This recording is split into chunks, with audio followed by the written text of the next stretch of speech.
Good morning, everyone. This is Jeffy Kennedy, also writing as Jennifer K. Lambert, author of epic fantasy romance. I'm here with my first cup of coffee, ah, which is epically delicious.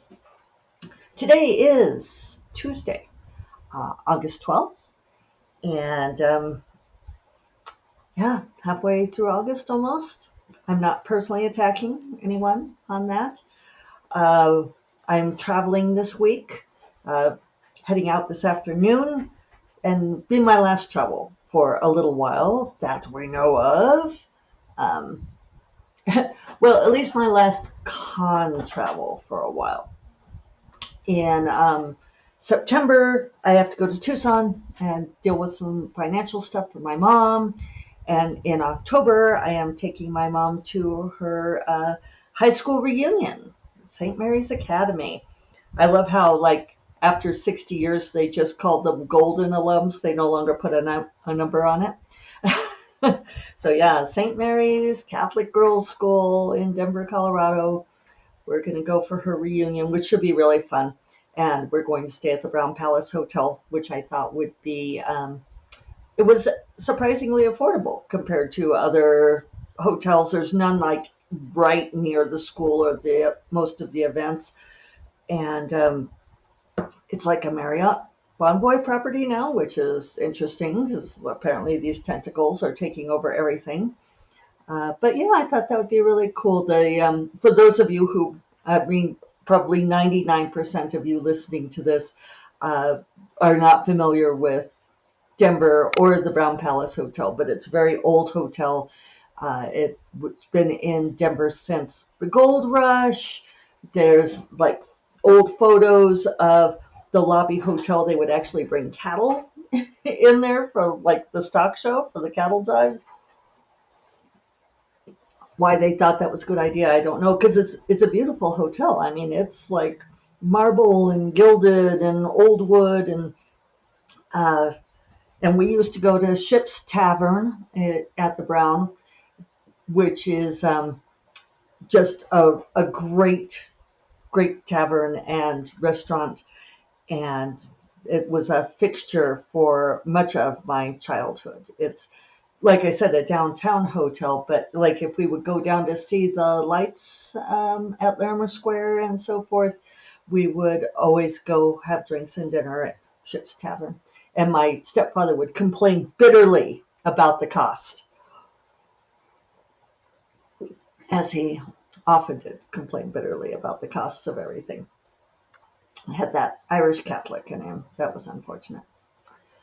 But anyway, I thought that that would be really fun. And when I mentioned it to her, she said, "Oh, I used to just love the bar there." And I was like, "Yes, yes, we love Ship's Tavern." Uh, one of my mom's best friends, her daughter got married at the Brown. I remember that wedding. Uh, yeah, so it was funny because I was seated at a table with Phyllis Coors, and my husband was kind of bemused by that. It was like, well, circles, social circles. Anyway, my family was not wealthy, but like, yeah. Anyway, it should be really fun. I'm looking forward to that. This week is WorldCon, and I am not on programming. I only decided to uh, register. I am registered. I for a moment considered bar conning. For those of you who don't know, bar conning is when you go to a convention and you hang out for the social stuff, like at the hotel bar, and socialize with the people who've gathered there for the con, but you don't actually register for the con. And it's really kind of a shitty practice. It's people do it so they can save money, obviously, not pay the registration fee, but also like their justification is like, well, they're not going to go to the events, right? They're just there for the networking and stuff. But the thing is it really undermines the con's finances because if if nobody registered for the con, it wouldn't happen, right? So it's like all these other people are underwriting your networking opportunity. Surprising number of agents and editors do this. Don't pay the registration fee because they're like, why should I? I'm just there to meet with my clients and other people in networking. And it's like, yeah, but you're kind of there hanging out at the party that everybody else paid for. So I did register, even though I probably won't go too much programming. If you are going to WorldCon, I will have book plates with me. I think I will have a few books with me. Maybe I'll do like a pop-up something. I don't know if there's going to be demand for it or not. But I've got a whole bunch of these beautiful UK copies. And I don't know, I might just take a few of those. So if you're going to be at WorldCon and you want a UK or US hardbound copy for free of Never the Roses, I will have some with me. So tag me on social media. You all know how to find me. You comment on these podcasts everywhere. So just hit me up and we can try to hook up. Otherwise, I'm just socializing. I'm doing a lot of socializing. I have a completely booked Friday. I'm having a breakfast and then a lot of stuff is for SFWA, Science Fiction and Fantasy Writers Association. So a breakfast and then a past president's brunch. And then I'm having lunch with my editor, Allie Fisher, and also with Debbie Pillai. So that's going to be really fun. And that night is the tour party. And then on Saturday morning, I have a breakfast with the new SIFWA executive director to discuss some things. On Wednesday and Thursday, I'm a lot more at my leisure. I don't have things booked up so much. So I'll probably just be hanging out and enjoying Seattle. I haven't been to Seattle for a while. I should probably look at the forecast. I'm going to pack this afternoon. So anyway, with my booked up Friday, I may or may not do a Friday podcast. We'll see. I want to say that we know me, longtime listeners will know that when I'm traveling, I just don't end up doing it. But I did do it once, right, from San Diego Comic-Con. So, who knows? It could happen. And maybe I'll grab someone to be on it with me. I just don't do that much anymore, do I? We shall see. We shall see. Otherwise, I did start Magic Reborn. I've been writing on that in a desultory way. Last week was kind of craziness, and this week, like yesterday, I just didn't even try to write. And longtime listeners also will note that this is very unusual for me. But I did sort of rejigger my numbers, and I figured that if I start next week, I should be in better shape. And even with doing like the family travel, I should be able to I really need to get my head into it. And last week was just not conducive to that effort. This week is not with con travel. So, but yeah, I've written, I don't know, a couple thousand words on Magic Reborn. And if you're on video, well, actually, you can't see him. He's just out of range, but we have a Killian visitation now. Yes. You want to say hi? Still been riding high on Katherine Heigl, doing a TikTok on my book. I've been getting such nice messages from people saying Katherine made them get my book. One gal messaged me and said that she saw 3 women at the pool reading Never the Roses. So that was super cool, huh? plan to do some pool time with a friend in Seattle. Hopefully, that's why I was thinking I should probably check that weather forecast. And she said that if she sees anyone reading my book, that she's going to go over and ask them if they want to meet the author. It's like, this is something we talk about sometimes. It's like, if you see someone in public reading your book, do you introduce yourself? Do you say something? It's kind of intrusive. I have a friend who said, did you package up all of your other books and send them to Katherine Heigl to read? And I said, no. And I mean, she was pushing me. She was like, oh, I think you should do that, because she loved Never the Roses. You should send her your other books. Send her at least Dark Wizard and all these others. And I'm like, I'm not going to do that. And she said, why not? I said, well, it's obnoxious. And she said, is it? But, if she loves some books, she might love others. And I'm like, no, I think it's obnoxious.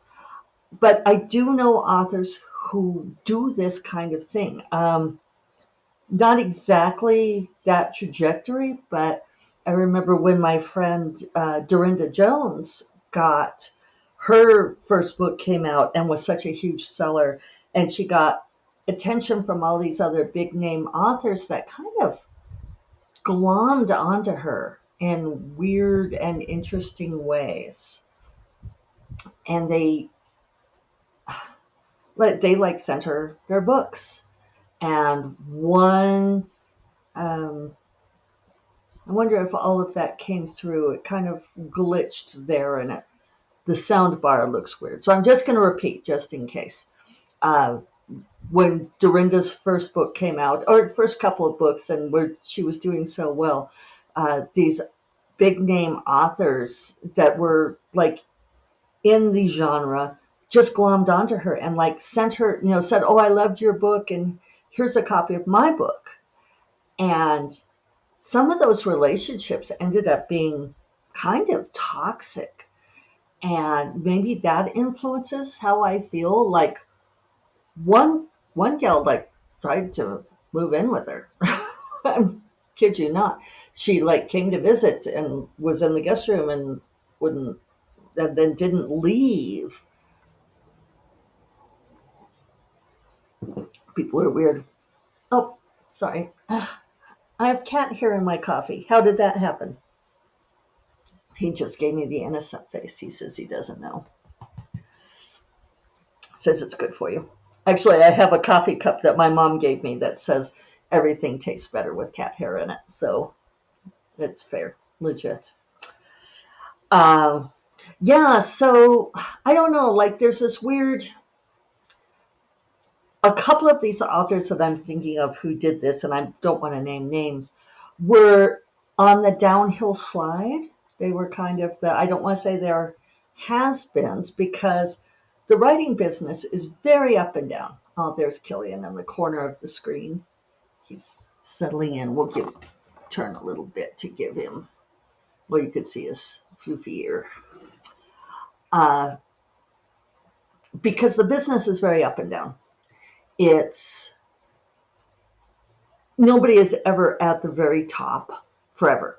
And even if it seems to other people like you are on the inside, people know that, you're getting rejected. Your publisher passes on an option book.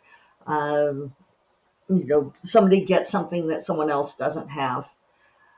We were having this conversation in one of my author chats the other day. This is just blinking a whole lot. I wonder if it's my internet. Well, sorry if it's choppy.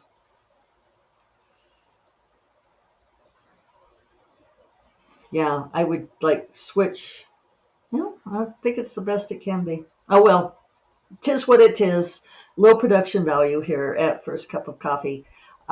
So you can just imagine that we have been interrupted by the server and the loud people at the next table over, and a little bit of road construction as we sit at our nice outdoor cafe. So, oh yeah, we were talking in my author chat about advice for baby authors. They have like weekly discussions, and they had tagged me on this. deliberately asking people who've been around for a while. And it's like, not only am I an adult author, I kind of feel like a granny author at this point. Uh, if I think some of you are tuning in because of Never the Roses, and because I got a whole lot more views and listens to the last podcast. So just so you know, if you are new to First Cup of Coffee and our very low production values here, uh, I also write as Jeffy Kennedy, as I said at the intro, and Never the Roses was actually my 68th published title. So this is, like the overnight success of someone who's been writing for 30 years. It's so funny how that works. Same thing happened to George R. R. Martin. He'd been writing for like 20 or 30 years when Game of Thrones hit Song of Ice and Fire. It happens. It happens a lot.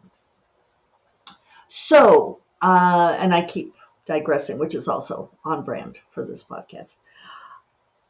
But we were talking about advice for baby authors. And one of the pieces of advice that someone else gave that I thought was really good and I co-signed is to emulate or look up to or learn from the midlist authors in the industry. Because if you are emulating or trying to reverse engineer the success of someone who is hugely successful, who's like up in the magical fairy dust realm, those people it's a different thing. They're a phenom. You don't know why it happens. It just does. Especially like very early in their career. So, if you think, oh, I want to be, well, J.K. Rowling is awful, but career-wise, or Sarah J. Maas, or somebody else who's like a newer flash in the pan person. And that's the thing, is a lot of those people are flash in the pan, right? I remember, 10 years ago, people who had very big hits with their first book and, seemed like they were on that upward trajectory. But, the thing is they go up, up, up, up, and they hit, and then they go, then they sputter. And you have to be ready to catch the dip and reinvent. And that's what midlist authors do. The midlist authors have had highs and they've had lows, and they've forged it into a career that is a workhorse, bread and butter career as an author. And it's not easy to do. So my friend Christine Nescosta, CM Nescosta, told me that Becca Syme said, I'm trying to give credit where it's due, that most authors who go full-time writing, who do not have a spouse to support them or another source of income, end up going back to a day job within 5 years. And I totally believe that. And I think a lot of them stop writing after 5 years. I don't know if anyone has numbers on that. Oops, sorry. Don't Killian's over here checking out my coffee now. I'm going to say hi. No, he's not going to look at the camera. He's camera shy today. So, it's, I guess what got me going on this was this story about the, the sort of, I don't want to say has been. I want, like the writers who were no longer at that peak, and they were looking at someone who was rising and coming up to their peak and kind of grabbing a hold. And it's unsavory. And I realize that this is not at all the same thing as me sending my books to Katherine Heigl. But I also think that there's, I don't send my books to people unrequested. Maybe that's it. Maybe that's my line in the sand. And it took me 20 minutes to forge my way there. But that's what it is. I'm not going to foist my books upon someone. So, that said, heading out to travel this afternoon. I'll be in Seattle. Hit me up if you want a book, particularly if you hear this today, and I can pack one special for you. That goes for my Jeffrey Kennedy books too. Ask and ye shall receive. Thou shalt not be foisted upon. How's that for a good little parable? It's not really a parable, Jeffy. Oh well. Okay. On that note, I will talk to you all maybe on Friday if the spirits are willing, and otherwise I will talk to you all next Tuesday. You all take care. Bye bye.